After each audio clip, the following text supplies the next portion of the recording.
Good morning, students. In the previous video, we had discussed Coulomb's law.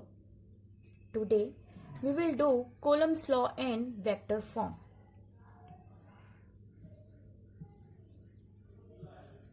Coulomb's law in vector form. What was Coulomb's law?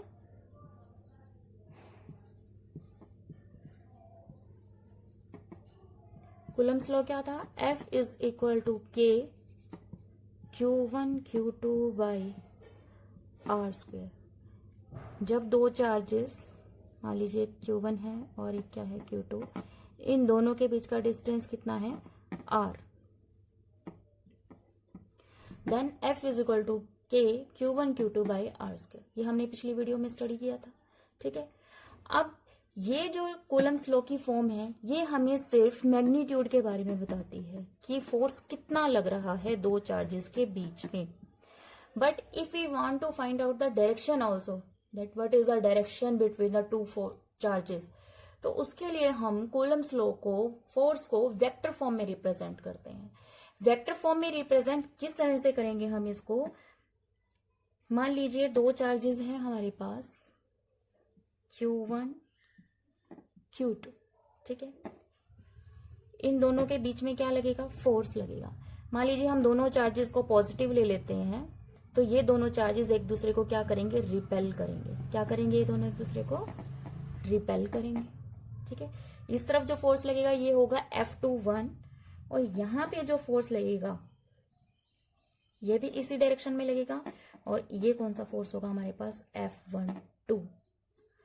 और इसकी direction को हम कैसे show करेंगे? R21 vector के साथ हम डायरेक्शन को जो है वो शो करेंगे. तो अगर हमें एक्सप्रेशन लिखनी है फोर्स की F21, F12, इसके लिए हमें पहले पता होना चाहिए F21 क्या है, F12 क्या है, R21 क्या है, या R12 क्या है. तो सबसे पहले अगर हम F21 की बात करें, F21 ये क्या होता है? ये होता है on 2 by 1. Means second charge के ऊपर फोर्स किसकी वजह से? फर्स्ट चार्ज की वजह से. ये क्या होता है हमारे पास? F21. इसी तरह से F12 क्या होता है हमारे पास? F12 होता है on 1 by 2. These are just notations. इसी तरह से R21. R21 का मतलब क्या है? 2 फ्रॉम 1. कि 2 के ऊपर फोर्स लग रहा है किसकी वजह से? 1 की वजह से. ठीक है. तो ये नोटेशंस हम अपनी इस एक्सप्रेशन में यूज करने वाले हैं कि F21 के लिए हम क्या एक्सप्रेशन लिखेंगे, F12 के लिए क्या एक्सप्रेशन लिखेंगे. लेकिन उससे पहले हमें पता होना चाहिए कि R21 क्या है हमारे पास, F21 क्या है हमारे पास, और F12 क्या है हमारे पास. कुछ बुक्स में R21 को ऐसे लिखा होगा, R21 की जगह अगर R12 लिखा होगा, लेकिन उसका मतलब क्या होगा? From 1 to 2. तो वो एक ही बात है.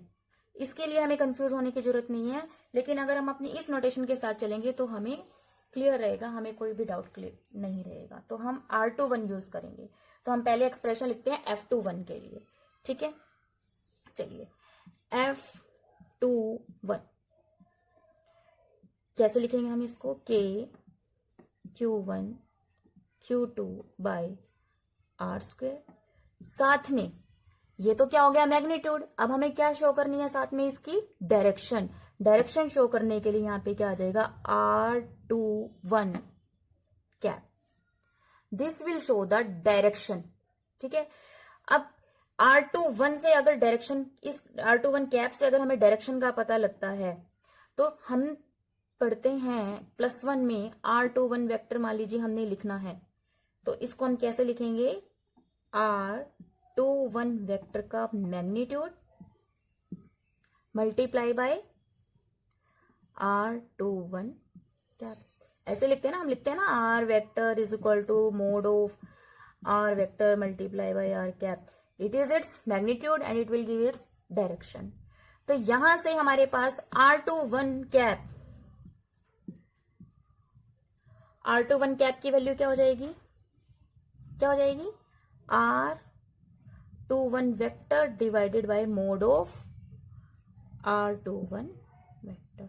ठीक है, तो इस वैल्यू को हम कहां पे पुट कर देंगे, अपनी इस वाली एक्सप्रेशन में पुट कर देंगे। चलिए कीजिए पुट करेंगे।